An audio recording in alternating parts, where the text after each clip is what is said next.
Archaeologists have been studying Petra in Jordan for 200 years, and in 2024, they found something they had never seen before.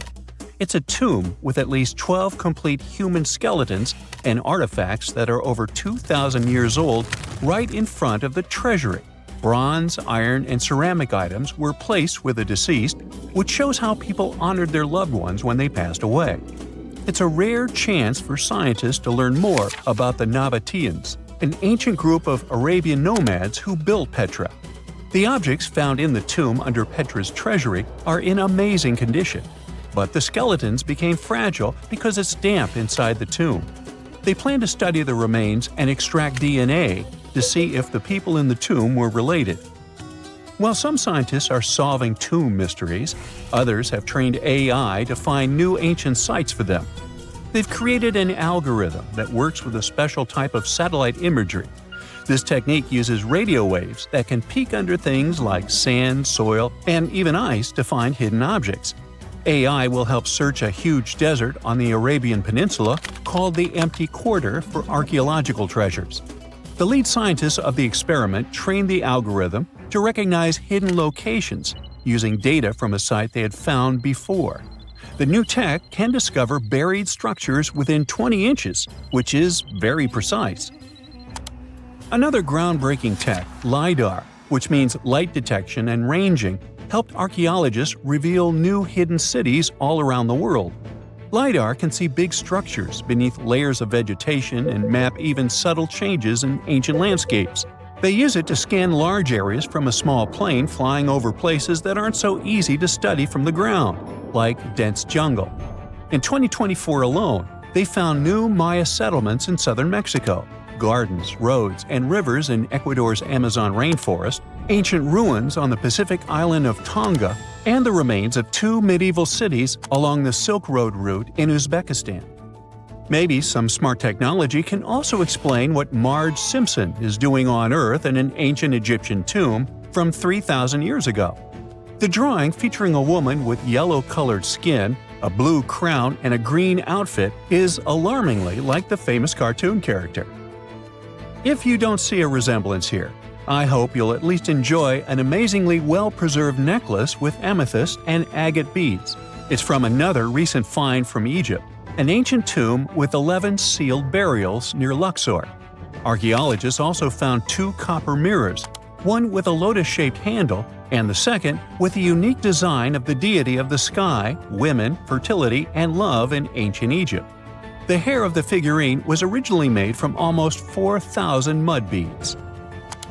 Another awesome find from 2024 is an ancient Greek shrine with intact burials, a sarcophagus, and plenty of gold inside.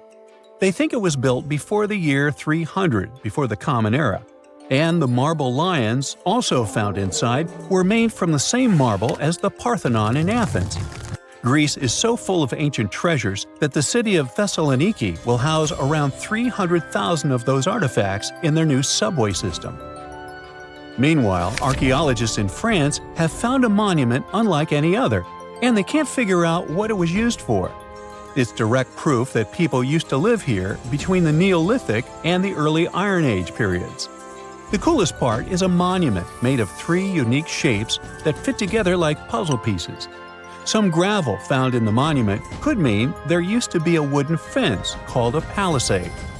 People who built it probably used it for protection or decoration. The team studied the layers of soil around the monument to learn more about its origins.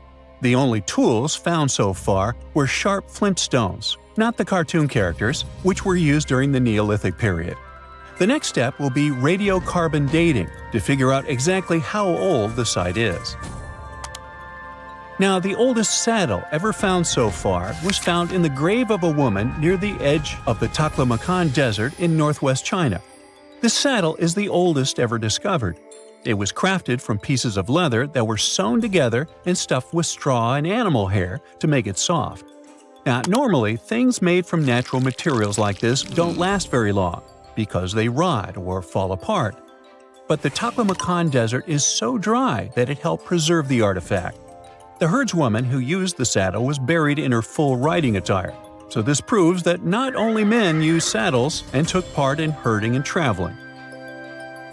Now let's shift to Guatemala, where an ornate jade mask made by the ancient Maya people was waiting for centuries to be discovered.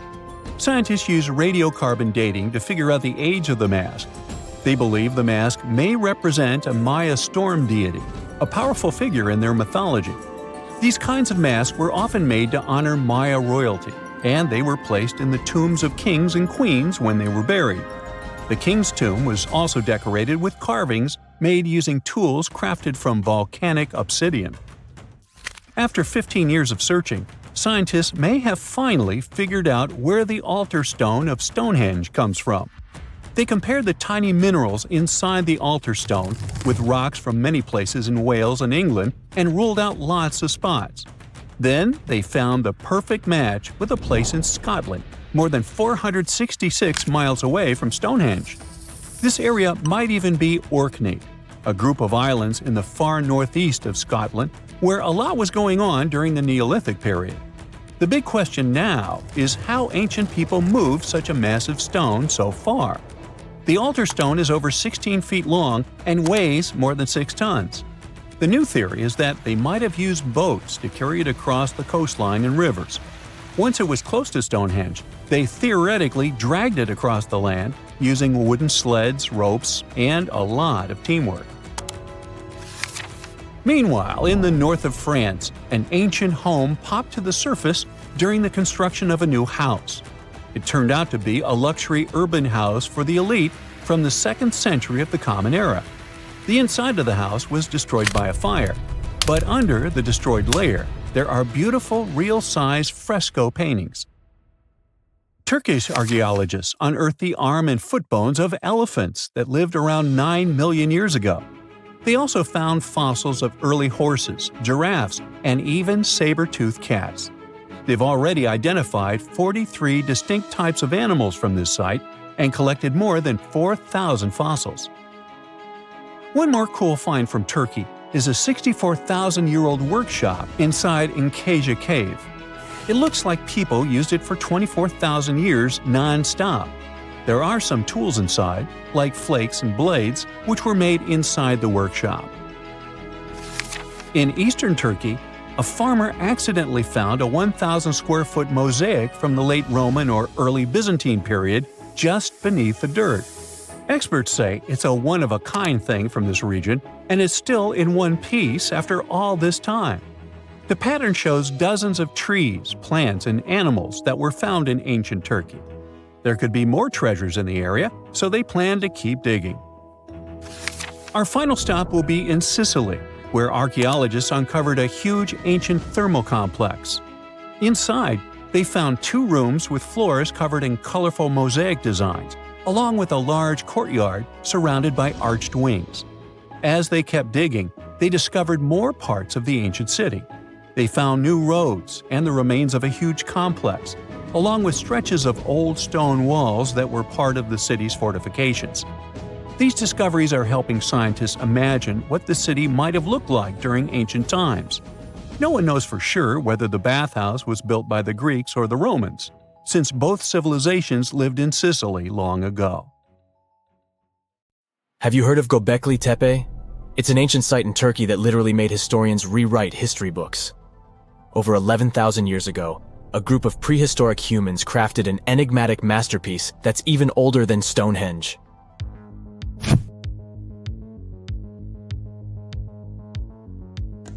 Before its discovery, archaeologists believed that people didn't know about iron and weren't good at making pottery.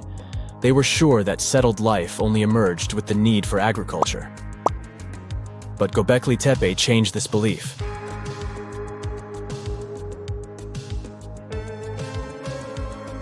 The place has revealed that it was the temple that paved the way for a settled life, not agriculture. Until this discovery, researchers believed that farming was the catalyst for sedentary living. Meet Professor Schmidt, the guy whose findings changed this theory. He managed to prove that hunter-gatherer communities laid the very foundations of this way of life.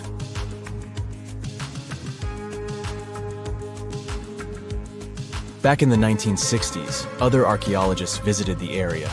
but they totally missed the mark. While surveying the region, they stumbled upon a hill with scattered limestone slabs and concluded it was just an old burial ground from medieval times. Little did they know that there was so much more to uncover.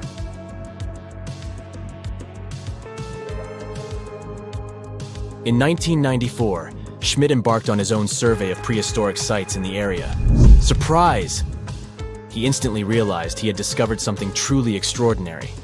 Unlike the nearby flat and barren plateaus, Göbekli Tepe had a gently rounded top, rising 50 feet above the surrounding landscape. Funny enough, the translation of this place's name is Potbelly Hill. Schmidt was sure only humans could have made something like this.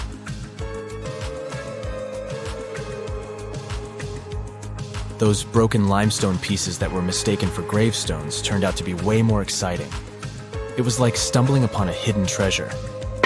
The pieces took on a whole new meaning, and Schmidt with his team was about to dive into the secrets waiting beneath the surface. To their surprise, they found no traces of a settlement. No hearths for cooking, no houses, and none of those adorable clay figurines commonly found in nearby sites of similar age. However, they uncovered that those ancient people used tools like stone hammers. So, Schmidt and his team put their heads together and took a wild guess at the age of Göbekli Tepe's stone structures. Their estimation got backed up by some limited carbon dating done right at the site. The ancient vibes of this place were finally starting to make sense. It was like a puzzle slowly coming together.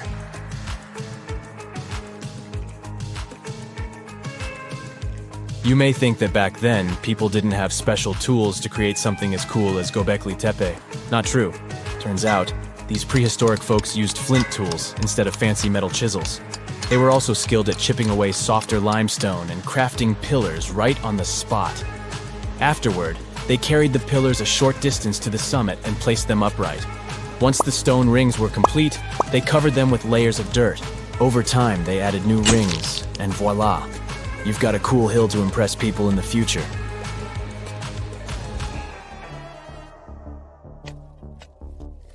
During their first year of excavation, the team went through 15,000 pieces of animal bones from wild creatures.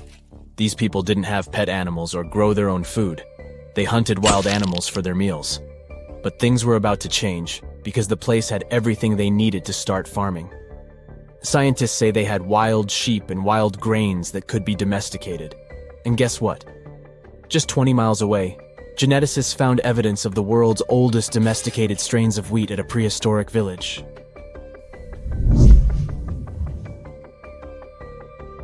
These amazing findings have completely changed how we view civilization. In the past, experts believed that people needed to learn how to farm and settle in one place before they could build temples and develop complex societies. But guess what? Schmidt's research flips that idea on its head. He claims that the incredible effort put into constructing these astonishing structures actually set the stage for the development of advanced societies. It means that societal and cultural changes happened before agriculture. Schmidt has this fascinating hypothesis about Göbekli Tepe. He thinks it could have been a special burial site where people left their loved ones. And here's the twist. The burial site was adorned with fancy statues and symbols representing deities from the spiritual realm. The idea that Göbekli Tepe could have served as a sacred place adds another layer of complexity to the whole story. While the site's true purpose may remain elusive, Schmidt's insights invite us to consider the profound interplay between life and the afterlife, and the deep reverence ancient hunter-gatherer societies may have had for their departed ancestors. Now let's talk about the stars of the show, the mesmerizing T-shaped columns that dominate Göbekli Tepe. These mysterious structures range from 10 to 20 feet tall and most likely represent stylized human figures. But one figure stands out from the rest, the three-dimensional lion relief. This depiction really fires up our imagination. Why? Because it hints at the possibility that lions roamed Anatolia during the Neolithic period.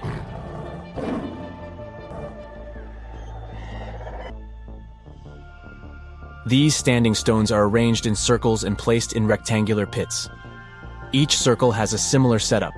Two big T-shaped pillars in the center, surrounded by slightly smaller ones facing inward.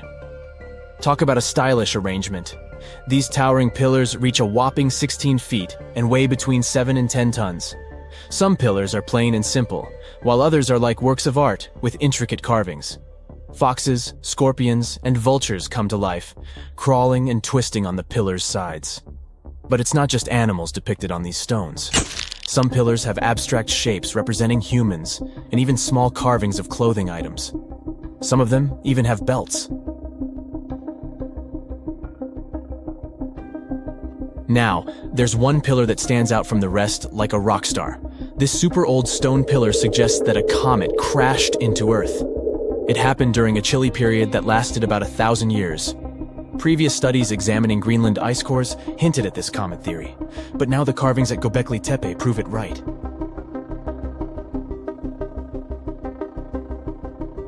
The carvings on the pillars are like a historical comic strip. They even show a headless human figure. Researchers fed the images into a computer and discovered their connections to constellations, indicating that this temple might have been an ancient observatory. It's like our ancestors were trying to document this cataclysmic event in their own unique way. Archaeologists have been excavating and researching Göbekli Tepe since the mid-1990s, peeling back layers of history and providing us with a deeper understanding of the intricate relationship between various elements. They have no plans to stop the whole process for another 150 years. Who knows what else they'll find? You see, Göbekli Tepe has been labeled purely as a ritual site with no signs of domestic activities. We were led to believe that the absence of water meant it couldn't support semi-sedentary communities.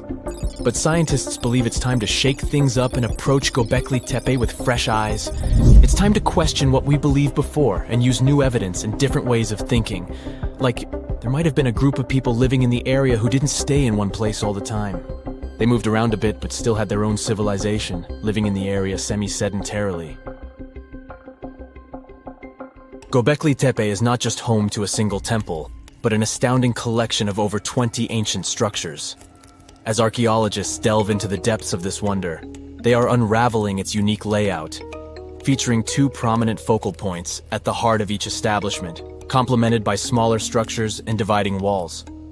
What's even crazier is that in this area, there are over 200 obelisks, which are narrow tapering monuments.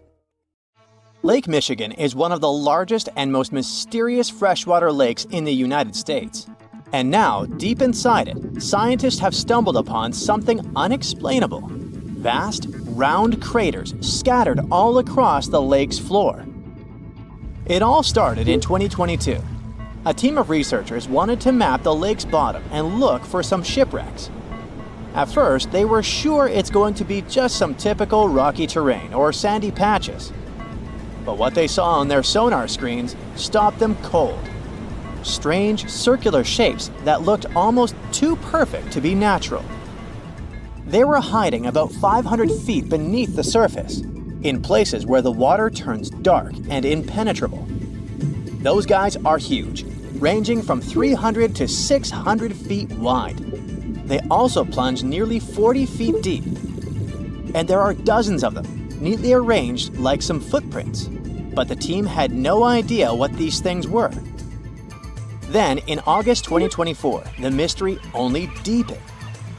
Using a remotely operated vehicle, they got a closer look at these formations. There were about 40 of them. No one had ever seen anything quite like this before in the Great Lakes. What could have created those craters? Could they be ancient? Perhaps remnants of some geological event lost to time? If that's the case, it's weird how long these holes have likely been sitting there, undisturbed. Theories started popping up. One possibility was that they could be sinkholes, or dolines. Those are basically holes that suddenly appear in the ground when the surface layer collapses. The rock beneath the surface, often made of limestone, gets slowly dissolved by water over time, creating voids underground. When the surface of those voids can no longer hold its own weight, it caves in, and this forms a hole. Think of it like when you poke a straw through the lid of a drink. Sinkholes can be small dips or huge, spanning up to 2,000 feet. They can happen gradually or all at once. Sometimes they can swallow entire cars or even buildings. And Lake Michigan sits on limestone bedrock. It erodes pretty easily when water flows through it. Sinkholes like these have already been found in Lake Huron, and they look kinda similar. But there are some plot holes, no pun intended, with this theory.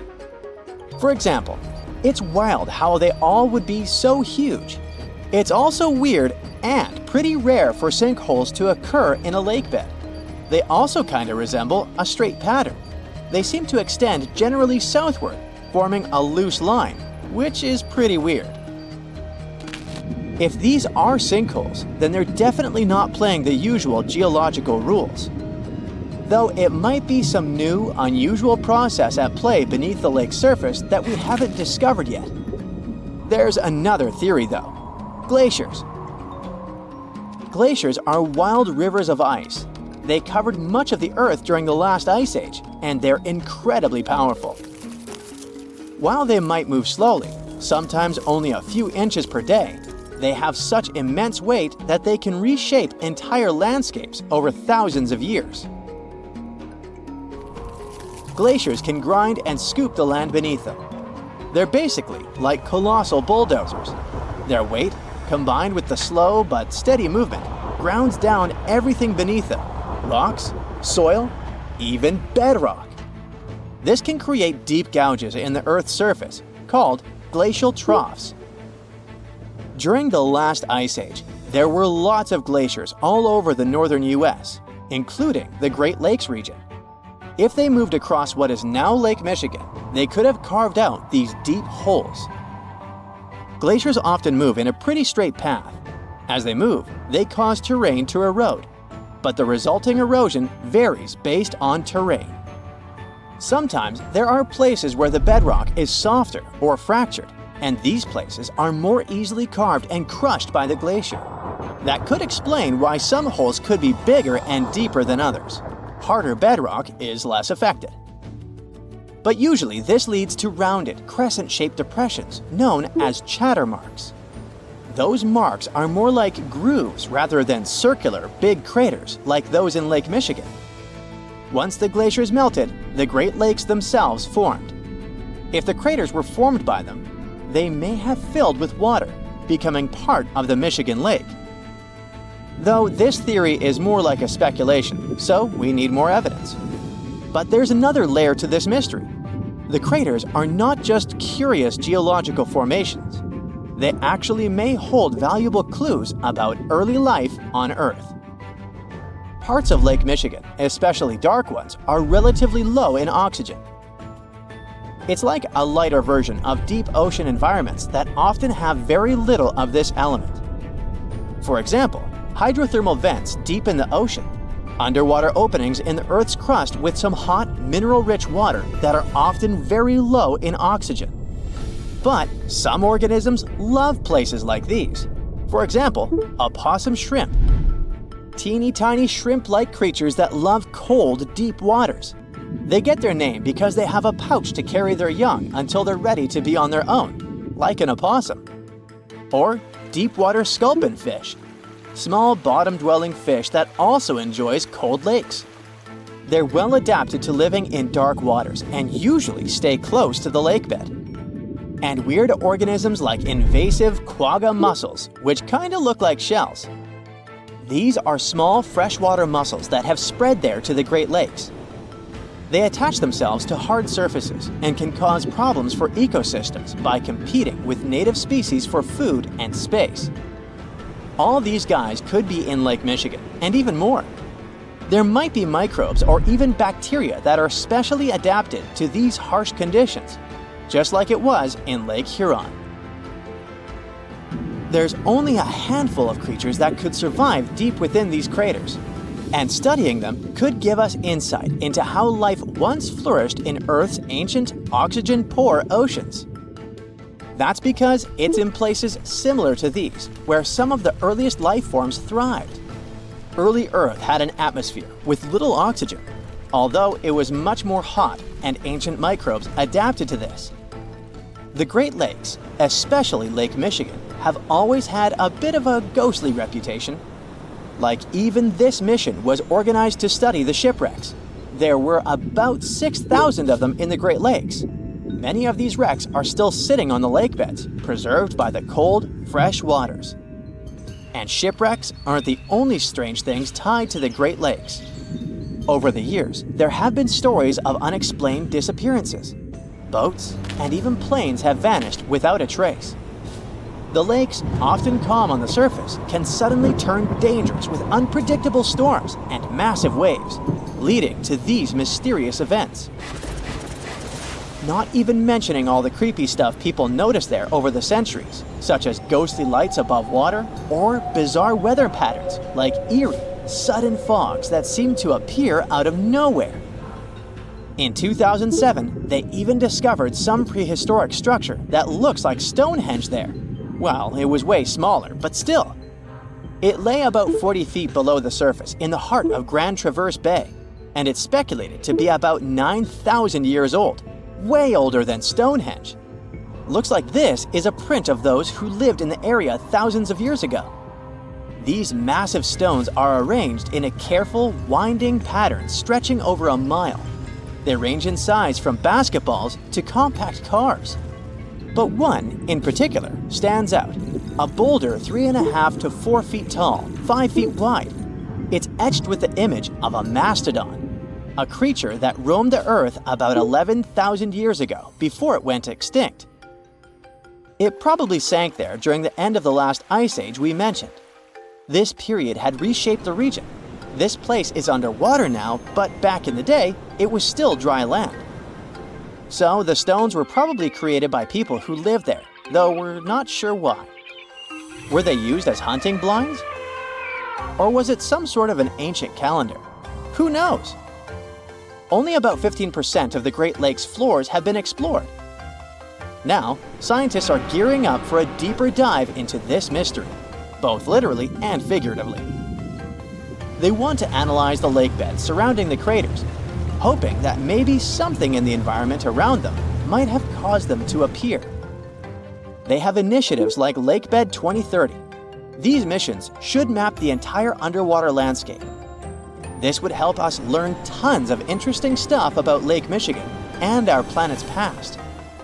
Who knows what other secrets these dark waters hide?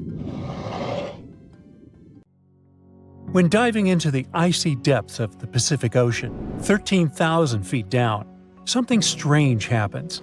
The oxygen levels suddenly spike. It doesn't make sense since we're surrounded by this terrifying darkness. That's when researchers figured out they were dealing with something totally new: dark oxygen. This special kind of oxygen, formed in the cold depths of the ocean, could change our understanding of the origins of life on Earth. It might even bring us closer to finding life on distant planets, and it was all discovered by accident. Our adventure begins in the Clarion-Clipperton Zone, a vast area in Pacific waters that is larger than Mexico. When we dive to the very bottom here, we stumble upon these peculiar potato-shaped mounds scattered across the ocean floor. These are officially called polymetallic modules. They might not look like much, but these little mounds are like hidden treasure chests. Over millions of years, metals dissolved in seawater slowly collect around tiny bits of shell or debris, forming these nodules.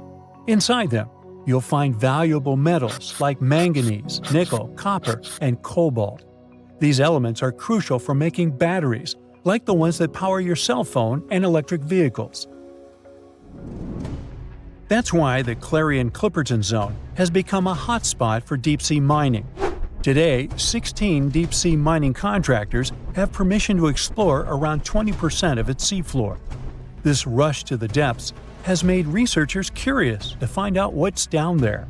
So they've used some advanced machines to collect sediment from the sea bottom, and then things got strange. The instruments started showing something impossible: massive amounts of oxygen produced on the seafloor, in complete total darkness. Now wait, that is not supposed to happen. You see, the deeper you go into the ocean, the less oxygen you find in the water. By the time you're about 3,000 feet down, there is barely any left. The water is too far from the surface for any atmospheric exchange. And to make matters worse, oxygen is constantly being used up by the deep-sea organisms that live there and by bacteria breaking down organic matter. So oxygen production this far down is supposed to be impossible. At first, researchers didn't believe their eyes. They thought the sensors were broken or faulty because every study ever done in the deep sea has only shown oxygen being consumed, not produced. But they kept seeing the same results repeatedly. For 10 years, this mysterious oxygen kept showing up. Finally, they realized the numbers might not be wrong. Turns out those metal nodules could be producing oxygen, working like batteries. When you drop a battery into seawater, you would see bubbles and hear fizzing because the electric current splits seawater into oxygen and hydrogen in a process known as electrolysis. So, the researchers' theory was that these nodules were doing the same thing, but in their natural state. And they were right. The nodules were, in fact, electrically charged, carrying about 0.95 volts. That's not enough to split seawater into hydrogen and oxygen. We would need about 1.5 volts for that, the power of a AA battery. But when these nodules cluster together, much higher voltages can be observed, enough to trigger the reaction and produce oxygen. So, in a way, these nodules were generating electric currents strong enough to split molecules of seawater and produce oxygen, even in the complete absence of light.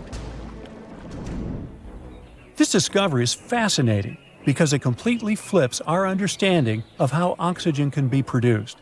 Up until now, we have always thought oxygen was produced by photosynthesis. You know, that process where plants and algae convert sunlight into energy and release oxygen. But in this pitch-black deep-sea environment, oxygen was being produced purely through electrolysis. No sunlight was needed. That's why people started calling it dark oxygen. This finding makes us rethink how life might have started on Earth more than 3 billion years ago. Think about it. Plants need oxygen to survive, but they're the ones that produce oxygen. So, where did the first oxygen come from?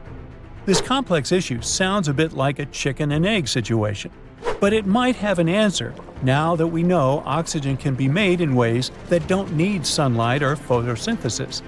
It's possible there was another mysterious source of oxygen back then, which could have allowed oxygen-breathing life forms to exist even before photosynthesis became a thing.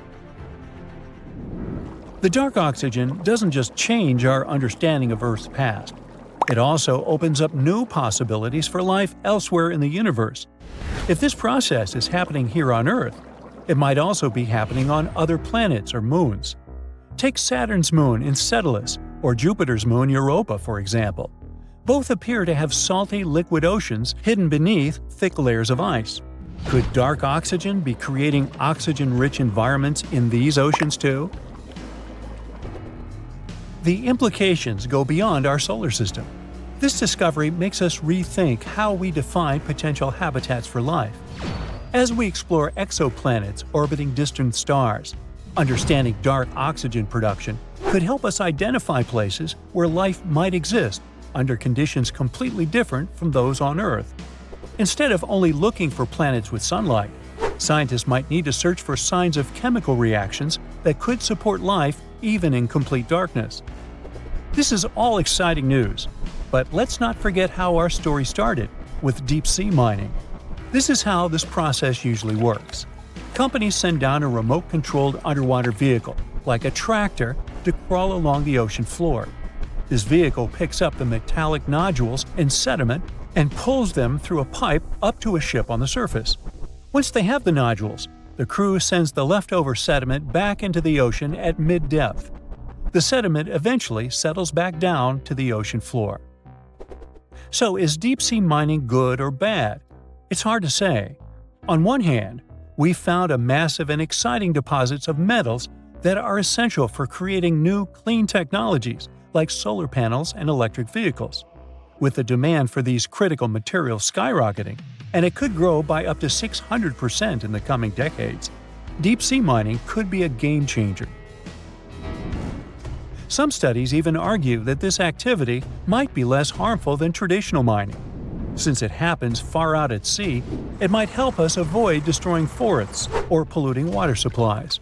Plus, because it's so hard to reach these minerals, it might be easier to monitor this activity, keeping things under control and regulating the process. On the other hand, there is this current fear that looking for valuable minerals in the ocean could disrupt the dark oxygen process.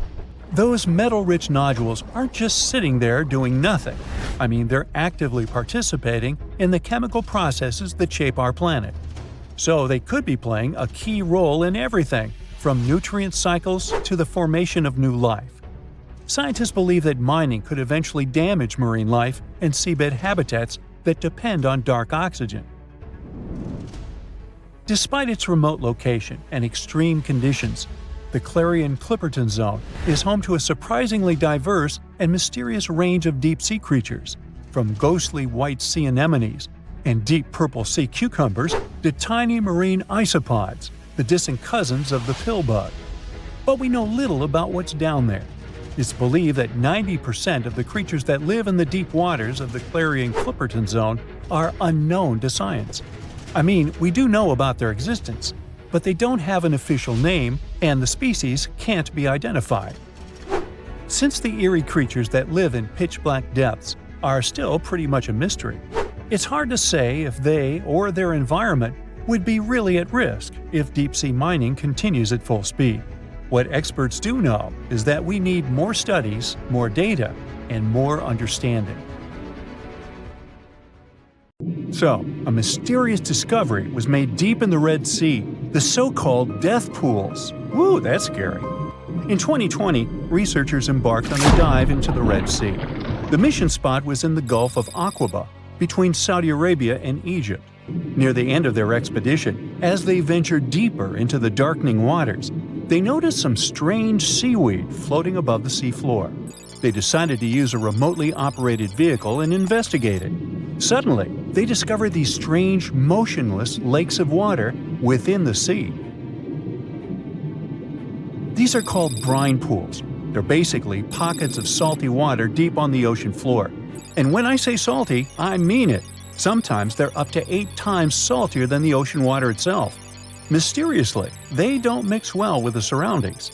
They formed millions of years ago, sometime during the Miocene epoch, back when weird creatures roamed the earth, like me, and deeply buried mineral deposits dissolved into the water. The largest pool spans about 170,000 square feet. Meanwhile, 3 smaller ones are under 107 square feet each. At first, this discovery didn't seem that scary. But here's why they're so horrifying. Not only are they disgustingly salty, they also lack oxygen. Now hold on a sec, isn't that normal for something that's underwater? Well, it turns out the Earth's waters are full of oxygen, and at least half of this element on our planet comes from the oceans. Just like plants on land, marine plants such as phytoplankton, seaweed, and algae munch on sunlight and produce oxygen through photosynthesis. They release lots of it into the surroundings. Marine life then eats half of it, so only about a quarter of the oxygen that we breathe actually comes from the oceans. Just like us, sea creatures need this element to survive. Without it, they can't breathe and support their metabolism to live. That's why these pools are super dangerous for most of them. It's like a puddle of thick syrup for bugs. When they get in, the poor things immediately suffocate and pass away. Which is why the pools are surrounded by a graveyard of marine animals. But let's see how these things can exist in the first place. Have you ever tried making ice cubes from salty water? Spoiler, it's pretty hard. When you add salt, the water gets harder than usual to freeze, a phenomenon that has a funny name, freezing point depression. Oh, that's because salt interferes with the hydrogen bonds between water molecules. As it finally freezes, stuff like particles, dirt, or dissolved salts get pushed out to the sides. As a result, the salt's kind of squeezed out of the ice crystals and gets trapped near the edges in small bubbles or pockets. Something similar happens in the ocean when seawater starts freezing under super cold polar caps. The salt doesn't freeze with the water. Instead, it gets pushed out, forming a super salty cold liquid the brine. And then it sinks down to the ocean floor. On a large scale, all this process also helps currents to form. Despite being so dangerous, the pools are still full of microbial life, because microbes couldn't care less, they'll survive anywhere. There are literally thick mats of them in the brines. There are also some salt-loving creatures, like shrimps and eels, hovering around the pool's edges. They're being super creepy, waiting to catch unsuspecting prey that ventures too close to the toxic death pool. Ew. Well, it sounds icky, I know. But this discovery gives us some fascinating insights into how life might have originated on Earth. We already know from the evolution theory that we came from the ocean, but now scientists think that life might have begun in the deep sea in some super dark, oxygen-free places. These brine pools are like time capsules. They're one of the closest things we found to the early Earth. They can tell us the planet's history of earthquakes, floods, tsunamis, and more. For example, they have some traces of rainfall that happened over 1,000 years ago. And they can also help us search for life on other water-rich planets. For example, Mars most likely used to have huge oceans on it. Now, NASA scientists want to send a special instrument called HABIT for a special red planet mission to study things similar to our brine pools. This will tell us more about how life appears and survives in the universe. There is lots of unexplored fascinating stuff like this in the Red Sea. That's why scientists conducted the so-called Decade Expedition and spent around 5 months exploring the place. This expedition was launched by the National Center for Wildlife. They made so many remarkable discoveries that now we've got 77 new research papers. For example, they found over 10 blue holes, incredible underwater sinkholes that host unique ecosystems. They also learned that dolphins can use those blue holes to protect their young from predators. Scientists also found traces of great white sharks, a creepy community of deep-sea lanternfish living in low oxygen conditions, and even a new coral species. It's the most resilient deep-sea corals that also vibe just fine without oxygen, like microbes we mentioned. Speaking of which, research also showed us some new ancient thermal vents and large blobs of microbial formations near Fluorescent Island. Now, can you believe that with all that, we only explored 5% of the ocean? It's divided into several layers based on depth. Each layer becomes darker and more isolated from sunlight as we go deeper. The places that no sunlight can reach are terrifying. Now, the fun, cute layer with dolphins and turtles is called the epipelagic, or sunlight zone. It's so tiny, but even this layer is about 650 feet deep. Then we have the mesopelagic, or twilight zone. It's the layer of mysterious octopus, shark, and other loners, which extend to about 3,000 feet down. And then, the horrors begin after this one. We encounter the bathypelagic, or midnight zone. It extends to 13,000 feet below the surface, about a half of Everest above you. Here we have the famous poor blobfish, squids, and anglerfish. Below it is the abyssal zone. It extends to about 20,000 feet deep. Since there's not much sunlight or oxygen, as we mentioned, most creatures here are quite small, like tube worms and shrimp. The darkness continues until we arrive at the scariest place of the planet, the place full of trenches formed by tectonic plate movements, the Hadal Zone. It's named after Hades, the deity of the underworld in Greek mythology. Just like Hades' realm is dark, remote, and guarded, the Hadal Zone is the deepest and most depressing part of the ocean. It starts at depths of around 20,000 feet and can go down to 36,000 feet and more. The famous Mariana Trench also belongs to this zone. Only 3 people in history have ever explored these depths in person, making it one of the least explored and most mysterious places on our planet. However, despite crazy high pressure, near freezing temperatures, and complete darkness, there are still things who manage to survive here. Guys like amphipods, which are critters who feed on dead material sinking from above, and the Hadal snailfish, which lives as deep as 27,000 feet. So scientists used to assume that if there's no sunlight, there wouldn't be that much oxygen around. But one day, a research team decided to measure the levels of oxygen in one of those deep zones. Surprisingly, the levels were super high. They checked the equipment thinking that it was malfunctioning, but nope, all the sensors showed the same thing. Turns out the oxygen was somehow generated by rocks. These small potato-sized rocks on the seafloor are called polymetallic nodules.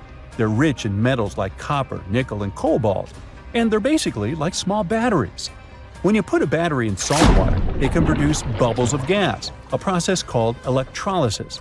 In the same way, these rocks create tiny electric currents, which are powerful enough to produce the same gases, splitting water molecules into hydrogen and oxygen. It's the first time we saw oxygen being produced by some non-living minerals. This is what scientists now call dark oxygen. It turned out that about half of large marine species, or megafauna, were living just on dark oxygen alone. All these discoveries are reshaping our understanding of where and how life could evolve. It means that we might be able to find life on other planets or satellites with low oxygen conditions, like Enceladus and Europa, the moons of Jupiter and Saturn, and they have large bodies of frozen water on them. Wow! Most people know that pyramids were built as grand tombs for the pharaohs, designed to ensure they had a smooth journey to the afterlife. The Great Pyramid of Giza, for instance, was constructed for the pharaoh Khufu. But what most people don't know is that this whole pyramid building trend started right here, with the step pyramid of Djoser, about 4,700 years ago. This massive structure was built for Pharaoh Djoser, a ruler from Egypt's 3rd dynasty. It rises 7 layers high above the ground and stands about 200 feet tall. We think of it today as a phenomenal architectural project. But for ancient Egyptians, the step pyramid of Djoser turned out to be more like a massive experiment, a trial run, if you will, to perfect their building skills before they moved on to even more ambitious pyramids. Reaching new heights is super exciting, but the real mystery is what is going on below the ground. In this pyramid's underground labyrinth, there is a network of tunnels stretching about 3.5 miles long, and some researchers believe these tunnels might have been part of a sophisticated water system that could completely change what we think about pyramid construction.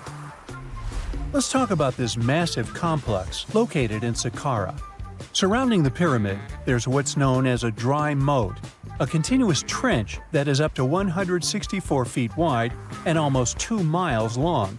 It forms a sort of rectangular shape around the pyramid. This trench has an average depth of about 65 feet.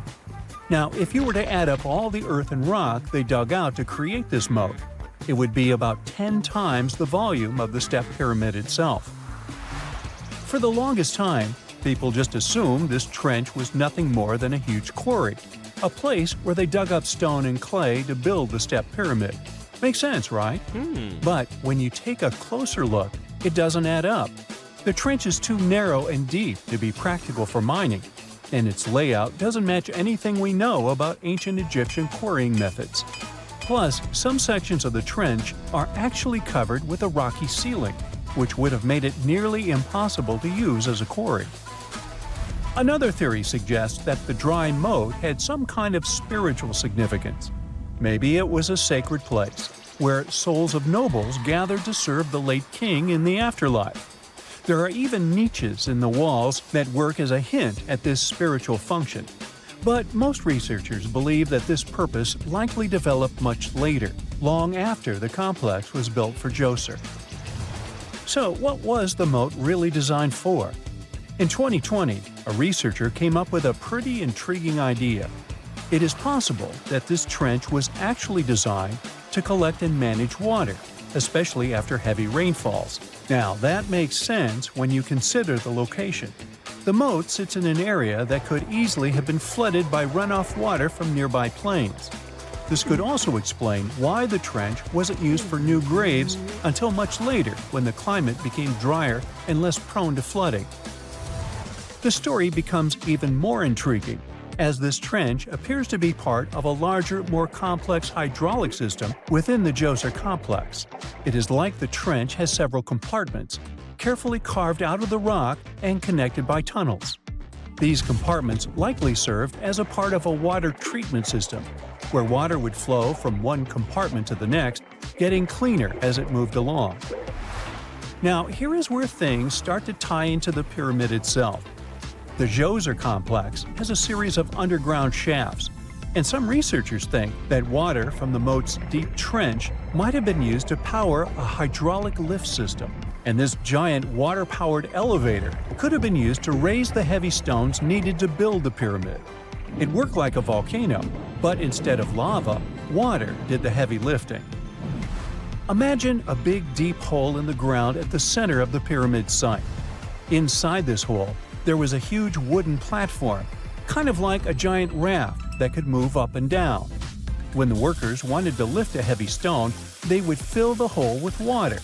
As the water rose, the wooden platform started to float up, carrying the stone with it, almost like a giant water-powered elevator.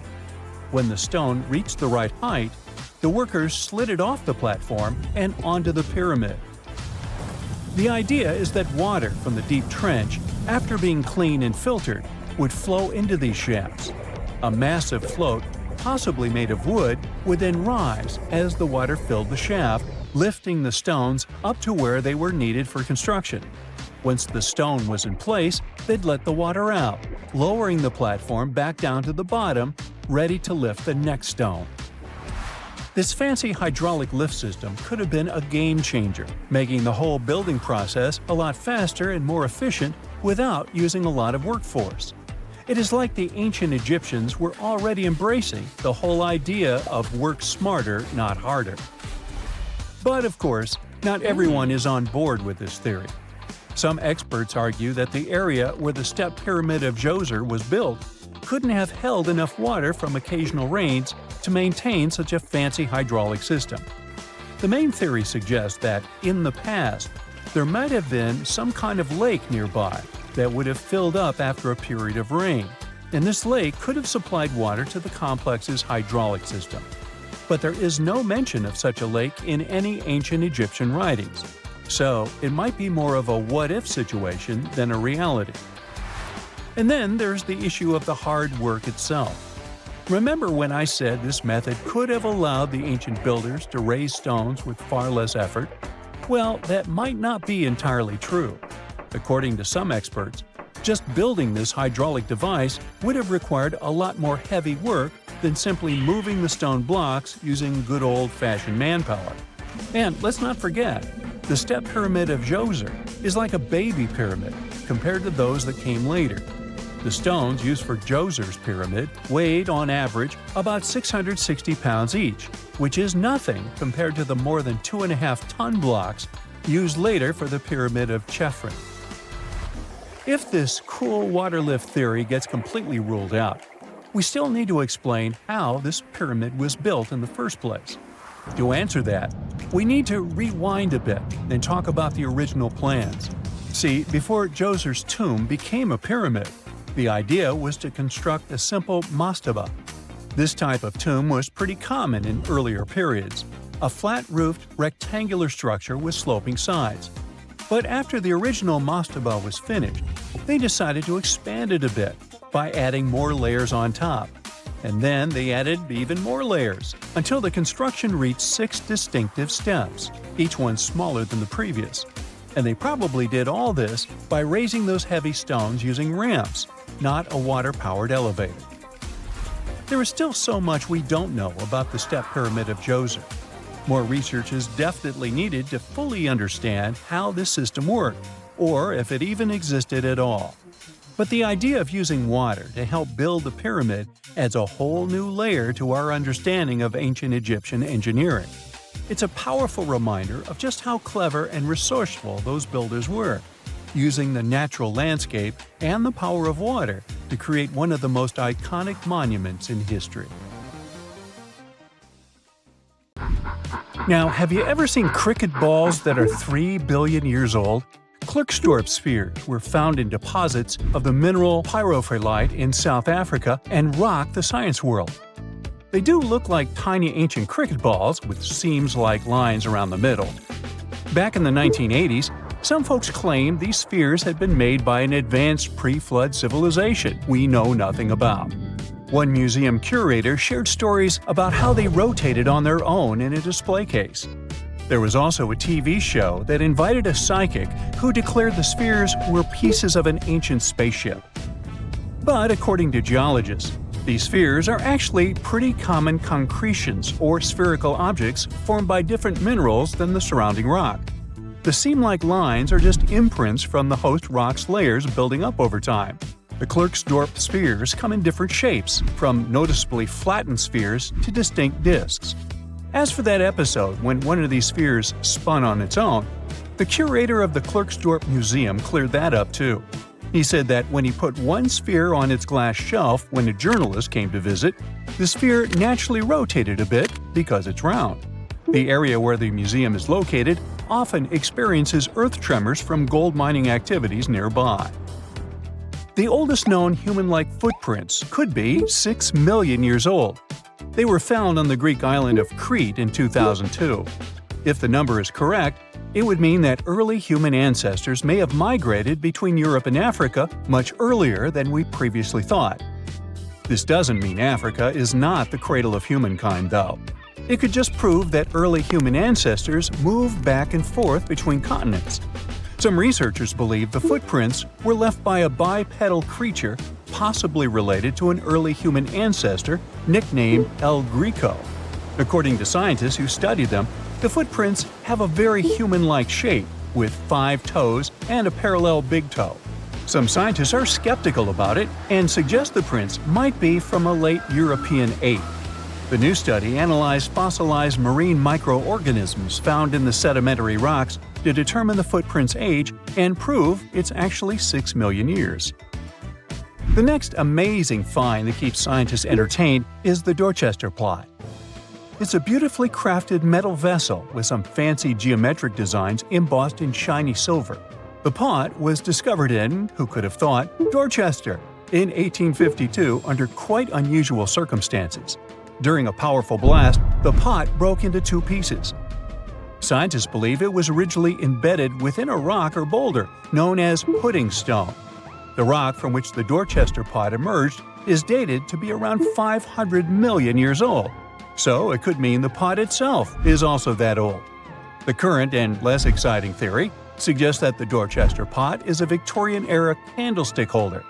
Such things were really trending back then, so it's not a surprise to find such fancy household item from that time. The Dorchester pot falls into the category of ooparts, or out-of-place artifacts. Those are objects that seem too advanced for the time period they're supposedly from. If we accept that the pot is 500 million years old, then whoever made it was way ahead of their times in terms of crafts and tech. One extra mystery is that the pot has an engraving of a plant that most likely disappeared from Earth over 100,000 years ago. Sounds like good proof the pot is really extra old. Now, it looks like the oldest map in Europe is a stone from 4,000 years ago. This Bronze Age slab was found in France in the year 1900 at an ancient burial ground. The carvings on the slab show in 3 dimensions the River Odey network with a fantastic accuracy of around 80% over an 18-mile stretch. There are other stone-carved maps around the world, but this one is unique because it shows a specific area to scale. Looks like the slab's carvings don't just map rivers and hills, but also settlements, barrow sites, and field systems. Archaeologists say the slab wasn't used for navigation, but rather to symbolize power. The detailed markings on the slab might have served to illustrate the domain of a local ruler, possibly a prince or king, to show their control over the territory. When the ruler lost power, the slab was likely repurposed as part of a burial vault. The unique artifact was stored in the cellar of a museum. For decades, no one even noticed until several scholars read older reports about the slab and decided to check it out. They conducted a detailed analysis using 3D techniques. Their research proved that the creators of the slab had not only etched lines into the rock, but also modified its surface to reflect the topography of the landscape with high accuracy. The Salzburg cube, also known as the Wolf's Egg Iron, was discovered in the late 19th century in Austria. Now, don't let the name mislead you. It doesn't look like a cube at all. It's more like a rounded object with 2 flat sides. Down the middle, there's a groove, and the surface is covered with pits and craters. This unique appearance is the reason why many people think it might be something out of this world. Workers accidentally found this artifact when they blew apart a piece of coal. The coal seam it came from is thought to be over 60 million years old. The Salzburg cube moved between museums, mysteriously vanished in the early 20th century, and then showed up again. A professor from Bonn University suggested it might be from a meteor, but they found no evidence of elements that you'd normally see in meteorites, like cobalt or nickel. Then researchers thought it must be a human-made object, possibly a Victorian-era candlestick holder. No one knows the true story of the cube or its current location. Yep, it disappeared again. Have you heard about the Meister print?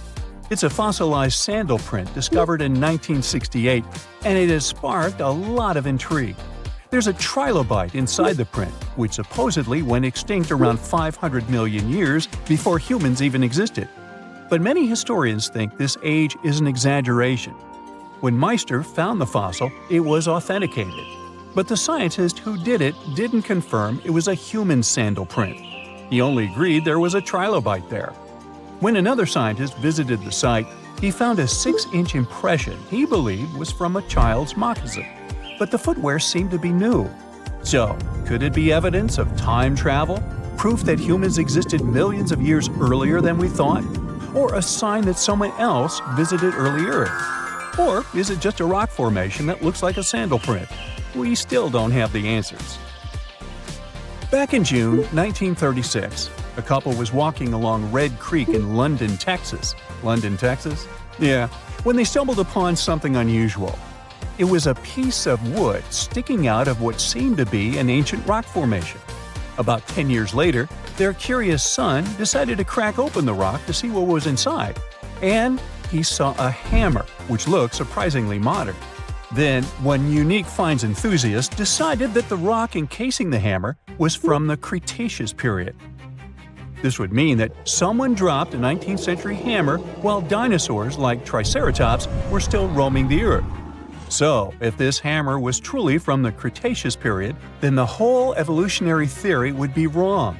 And if the hammer was modern, it would mean the Cretaceous rock formation it came from was much younger than we thought. But the real answer was much simpler. The hammer was indeed modern, and geological processes had encased it in rock. Minerals can harden around an object in a relatively short time. So the hammer was probably dropped by a miner a century or so ago, and the rock formed around it afterwards. And no, it wasn't a Victorian-era candlestick holder either.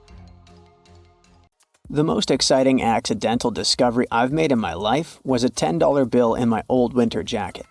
Some folks are luckier though, as they find underground cities from centuries ago or make inventions that turn them into millionaires. Velcro was invented after a routine walk in the woods. Kellogg's cornflakes were inspired by a chipped tooth, and Play-Doh saved a business empire from falling by chance. Back in 1998, electrical engineer John Williams found something that looked like an electrical plug sticking out of the ground. He started digging and noticed that it was stuck in a small rock. He found it in a rural location in North America, far from civilization, industrial complexes, airports, factories, and electronic plants. This piece of electronics embedded into a solid granite stone got the nickname Enigmalith and a price tag of $500,000. Some scientists are sure it's a big hoax and not a souvenir left by some visitors from space, as Williams claims. But the finder of the rock wanted to prove that it was a real piece of ancient technology, some sort of an electrical connector. If it's not a hoax, then this little find could be proof that humans, or some other civilization from the past, were way more advanced than we ever thought. They must have managed to invent a way to transmit electricity long before humans in the 19th century. He offered scientists to take a look at this find and establish what it really is without breaking the rock open, but there were no takers. Williams consulted an engineer and a geologist, and both confirmed there were no traces of glue on the electronic component. It hasn't been welded either, so it must be as old as the rock, which is around 100,000 years old, according to geological analysis. Dr. John Kellogg had a philosophy of biological living with regular exercise, massage, plenty of water, zero bad habits, caffeine, and no meat. At the end of the 19th century, he looked over a health institute in Michigan. He once whipped up a mix of flour, oats, and cornmeal. He thought that by baking whole grains at high temps, they'd be easier on the stomach and healthier overall. He baked the mix twice and first made cookies, but a patient chipped a tooth on that version. Then he decided to break it into small pieces. It's hard to pinpoint exactly how Kellogg cornflakes came to be, with so many versions of the story floating around. Kellogg's wife, Ella, and his brother Will both claim they played a role in creating the flakes, along with several other family members and sanitarium staff. The company lore says that it all went down one night in 1898, when some wheat-based cereal dough was left out too long, fermenting in the process. When rolled out thin, the slightly moldy dough turned into these perfect large thin flakes that got all crispy and yummy in the oven. Over the next few years, Will Kellogg kept tweaking the recipe and realized that corn, not wheat, made even crunchier, tastier flakes. His brand, Kellogg's Corn Flakes, has grown into a multi-billion-dollar company. Swiss engineer George de Mestral once went for a walk with his dog and came back with a concept that would later go to space. Once they got back from the woods, de Mestral noticed that his pants and his dog's fur were covered in the tiny barbs of the cocklebur plant. He examined the burrs under the microscope and noticed that they were shaped like tiny hooks that stuck to loops on clothes and fur. He decided to recreate that natural tech to design an extra strong fastener, one with many practical uses. He was testing different materials for his invention for so many years and finally settled on nylon. He also needed to design a special type of loom that could weave the fibers in the right size, shape, and density. It took de Mestral a total of 14 years until he introduced the world to Velcro, which means velvet and hook in French. De Mestral was hoping his invention would replace the zipper on clothes, but the fashion world found Velcro cheap-looking and unattractive. But NASA didn't think so, and used Velcro for astronaut spacesuits and helmets in the 1960s. Now, Velcro is used everywhere, from footwear to toys to airline seat cushions. Before the middle of the 20th century, most homes were heated with coal. It left soot throughout the house, which was especially visible on wallpapers. Kutal Products was the largest company that sold wallpaper cleaner, but in the 50s, more and more people switched to gas, oil, and electricity, and the sooty buildup problem was mostly solved. The owner of Kutal Products was trying to save his business. Meanwhile, his sister-in-law read that wallpaper cleaner could be used to make holiday decorations. She worked as a nursery school teacher, and modeling clay was pretty hard for her students to handle, so she decided to test this material for molding into different shapes, and it works out just fine. She told her relatives about the discovery and suggested a name for it: Play-Doh. The Kutal company was about to go bankrupt, so it was a great alternative for a new business. Soon enough, Macy's and Marshall Field got interested in the new toy and started selling it. Play-Doh was originally only in one color, white, but soon expanded to red, blue, and yellow. They also made several changes to the original recipe, but the mixture is still mostly the same as when it was used to clean wallpapers. An urban legend says that if you take all the Play-Doh compound ever made and put it through their Fun Factory playset, you'll get a snake that will wrap around the planet 300 times. A man in Turkey was renovating his home when he knocked down a wall in his basement with a sledgehammer. He found a tunnel behind the wall that led to an ancient underground city. The tunnel led to more tunnels and then halls and chambers. It turned out to be a whole underground complex with 18 stories and without a single inhabitant, abandoned a long time ago. It was the city of Derinkuyu, built thousands of years ago, a home for up to 20,000 people. Whoever built it had great skill, and it's rather easy to build tunnels out of the soft rock, but cave-ins are a big risk. None of the floors at Derinkuyu have ever collapsed. The city had a complex ventilation system with over 15,000 shafts. The upper levels had the best ventilation and were used for living and sleeping quarters. The lower levels were mainly used for storage, but they also had a dungeon. In between, there were room for domestic animals, a school, a convent, and small churches. John Martin, a forestry professor, was out exploring a forest in Wisconsin one night. He was shining a UV flashlight up into the canopy to spot lichens, fungi, plants, and frogs that glow under the UV light. Then, suddenly, he heard a flying squirrel chirping at a bird feeder. pointed the flashlight at it, and saw it light up pink. The professor told his colleagues about it, and they decided to investigate further. They checked out some flying squirrel skins at museums to see if this pink glow is a common thing among them. It turns out that almost all of the flying squirrel specimens they looked at had the same pink fluorescence. Non-flying squirrels didn't glow at all. Other animals with fluorescence, like puffins and chameleons, glow blue under UV light. The only other mammals with fluorescent fur are around 20 species of opossum. They live in different ecosystems and have different diets. The only thing they have in common with flying squirrels is that they're all active at night. And regular squirrels prefer sunlight. There's enough ultraviolet light in low light conditions, and nocturnal animals need UV vision. So the pink glow might have to do with nighttime perception and navigation, especially in cold and snowy conditions. Or it could be a way for male flying squirrels to attract prospective mates. It could be a sort of mimicry. Welcome to Rapa Nui, better known as Easter Island. It's a tiny speck in the vast Pacific Ocean, 2,200 miles away from the coast of Chile. This island is most famous for its eerie moai statues. This place is also home to one of the most mysterious writing systems in the world, called Rongo-Rongo. We found it on 27 small wooden tablets. For years, historians have been arguing about the true history of these tablets, and now we might have found the truth. Humans first set foot on this island in the 12th century. For many years, it was home to the Rapa Nui people. They were pretty isolated out there in the Pacific Ocean until Europeans arrived in the 1720s.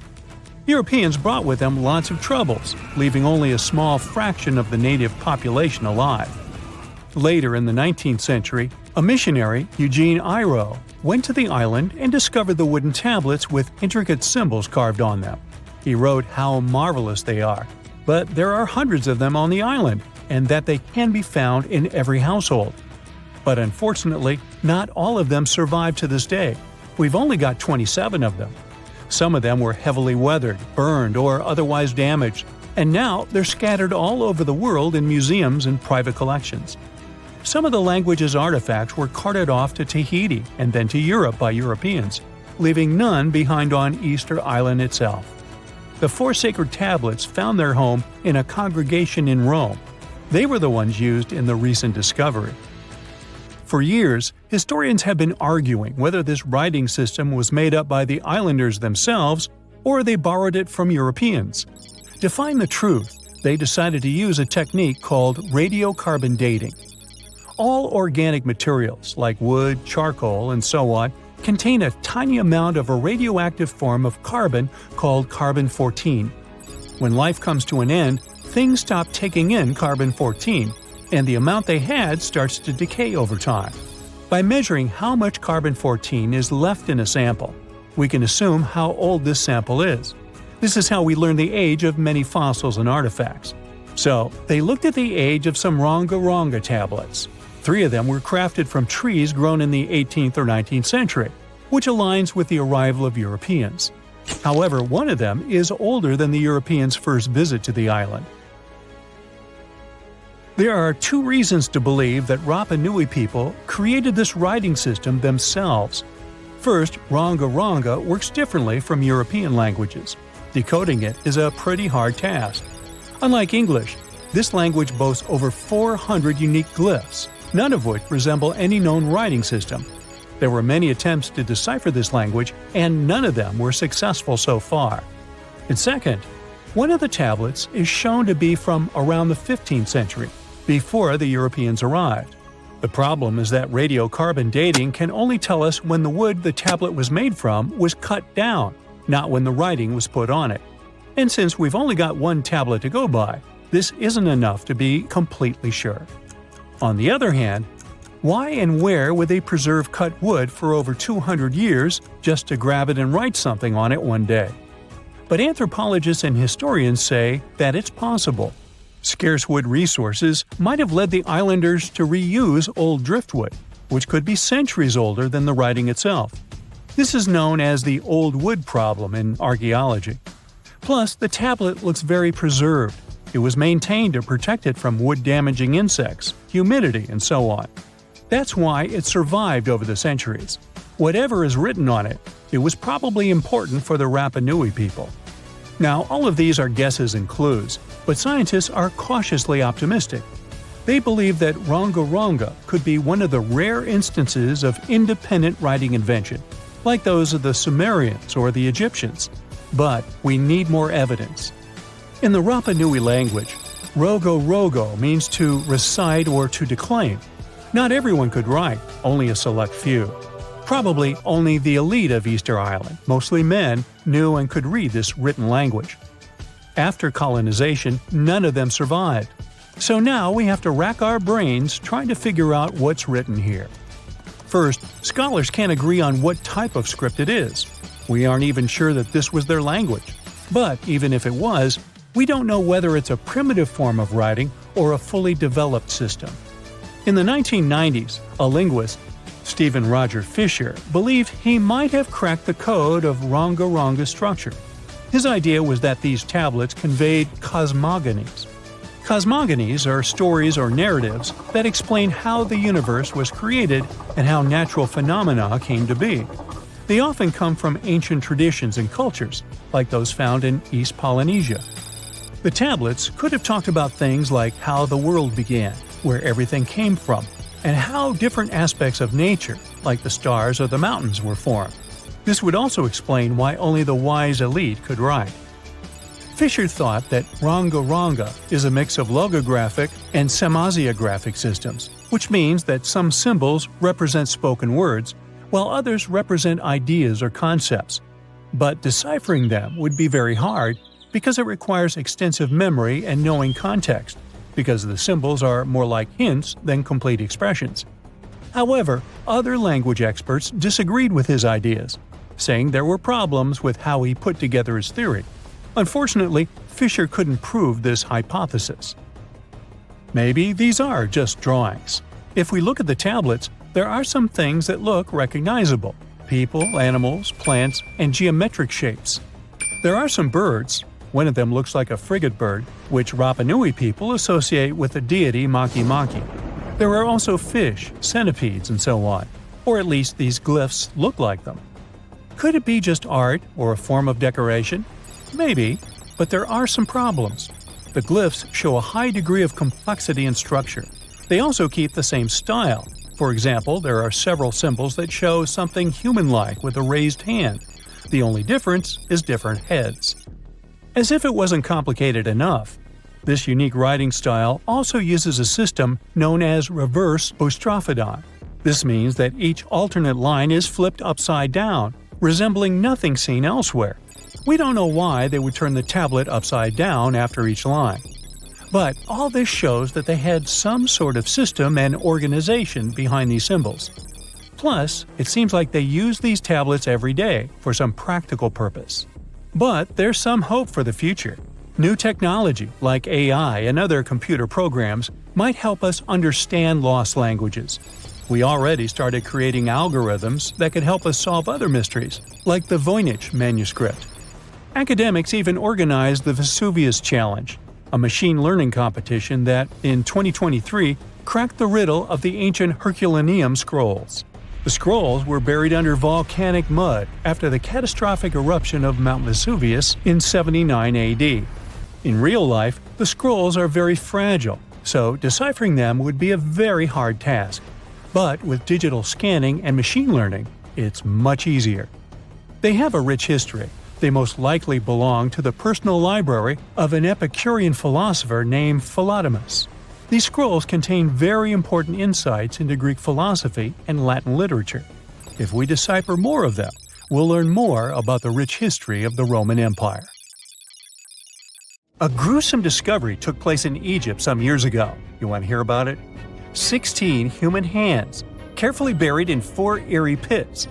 They didn't look too much like human hands at first, since they were abnormally large, but they were. Weirdly, there were only right hands. No left hands were in sight. It turned out that it points to the practice of an ancient dark ritual.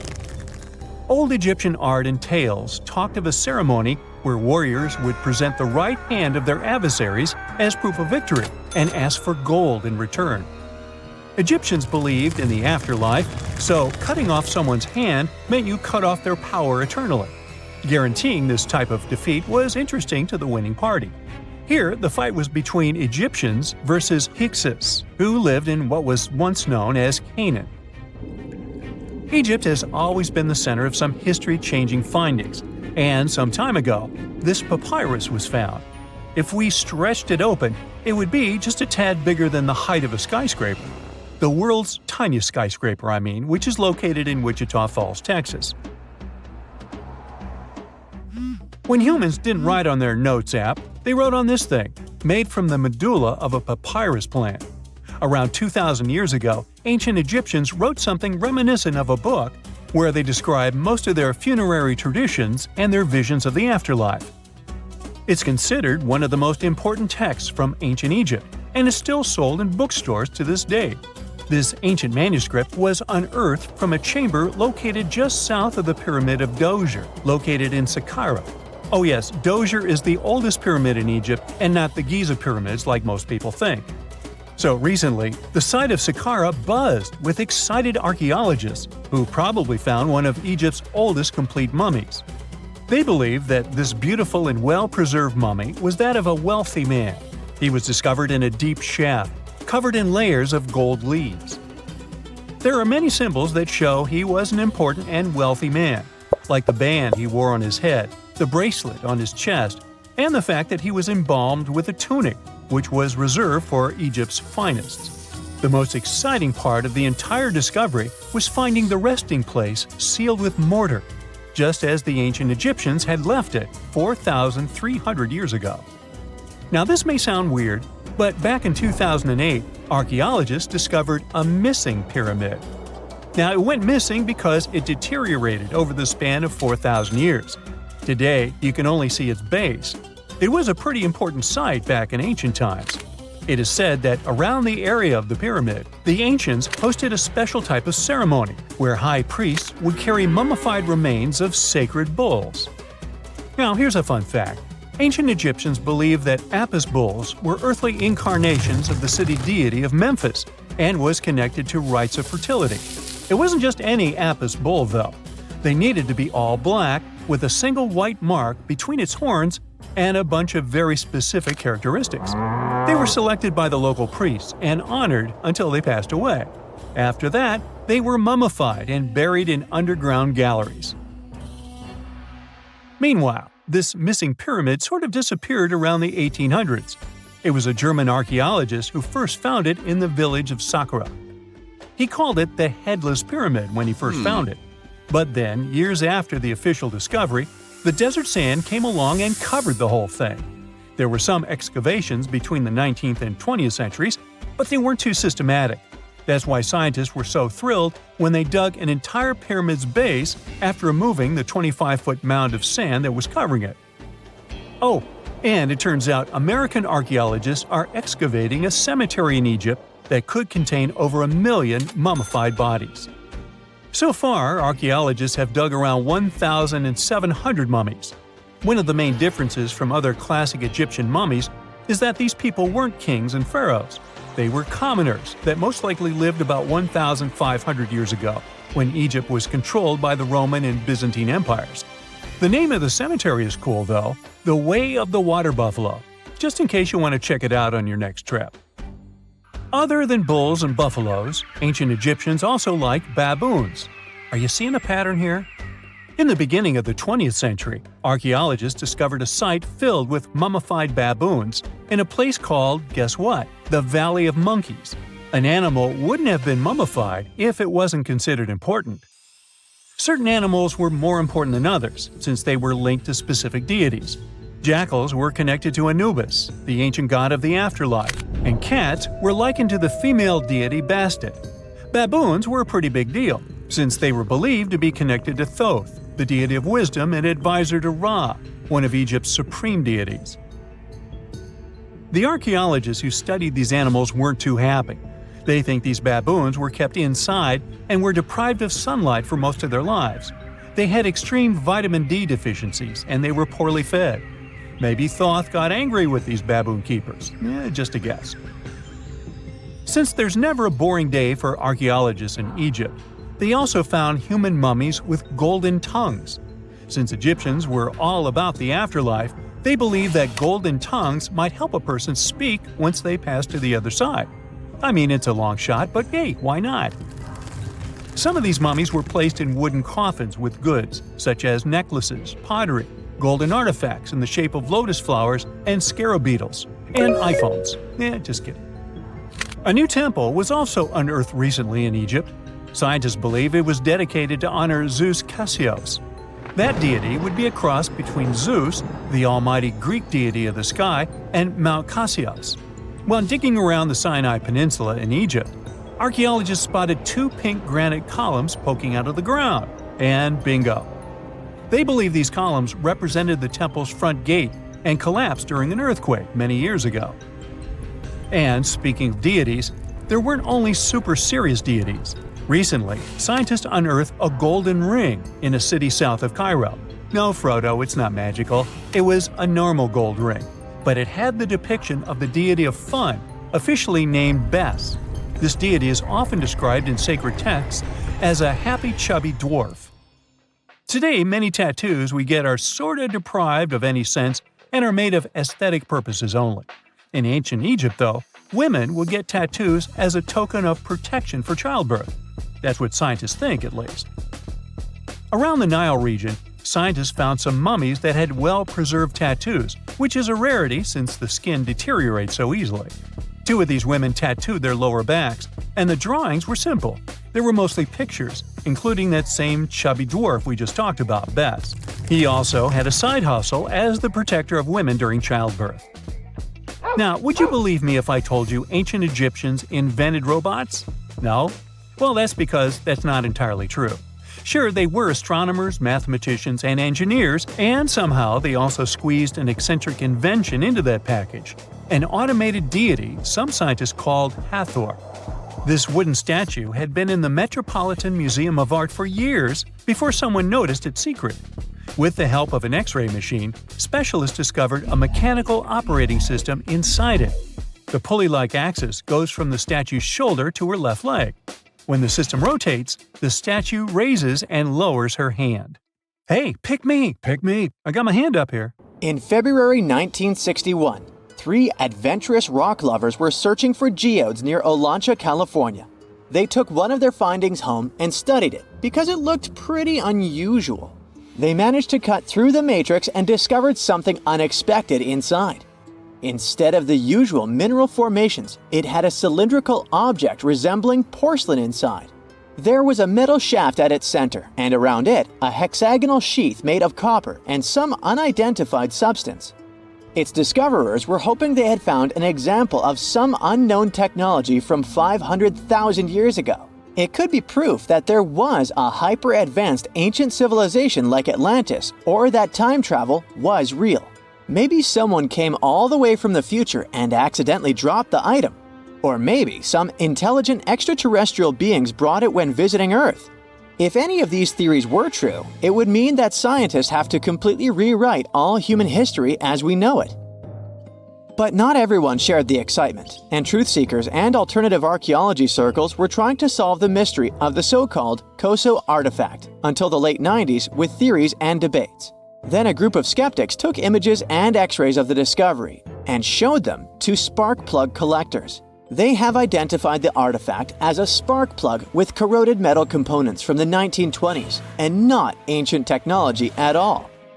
Almost 20 years later, one of the co-discoverers of the artifact agreed to take it for inspection at the University of Washington.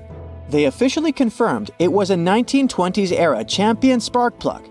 And the stone matrix containing the artifact wasn't a geode, but a concretion. Those can form because of natural processes over decades or years, but not millennia.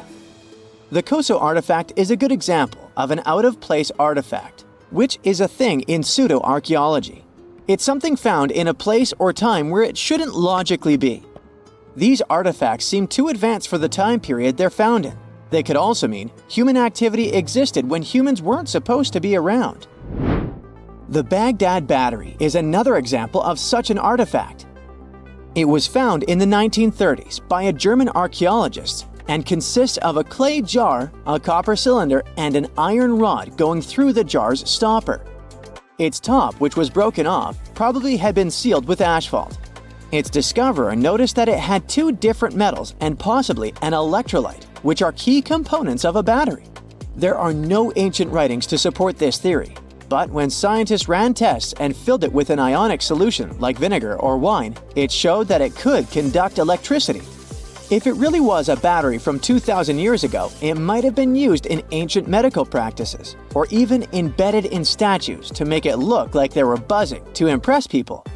Kionich, who found it, believed it was used for electroplating, a process for coating metals.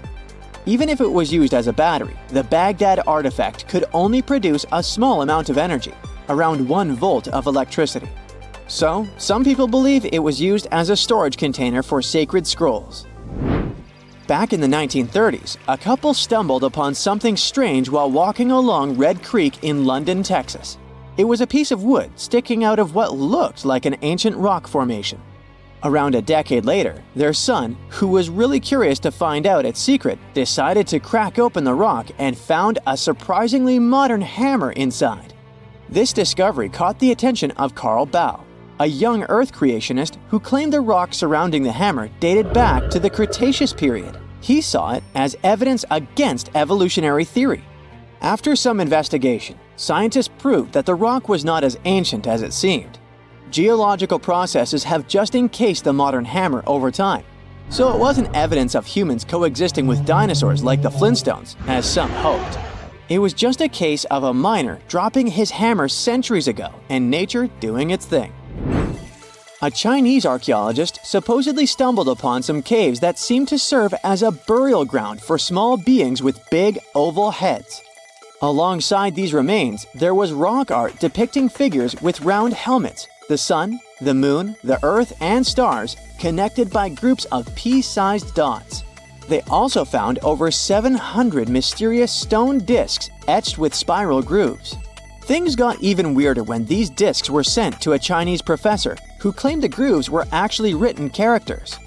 According to his translation, the discs told the tale of Dropa visitors from another planet who had crashed their spaceship on Earth about 12,000 years ago and had tried to live among us until they were hunted down by locals. But there's no concrete evidence that any of this actually happened. The story was first published back in the 1960s in a couple of articles, but it all seemed a bit fishy. None of the people involved, the archaeologist, the professor, or even the university they supposedly worked at, seemed to have left any trace in the records.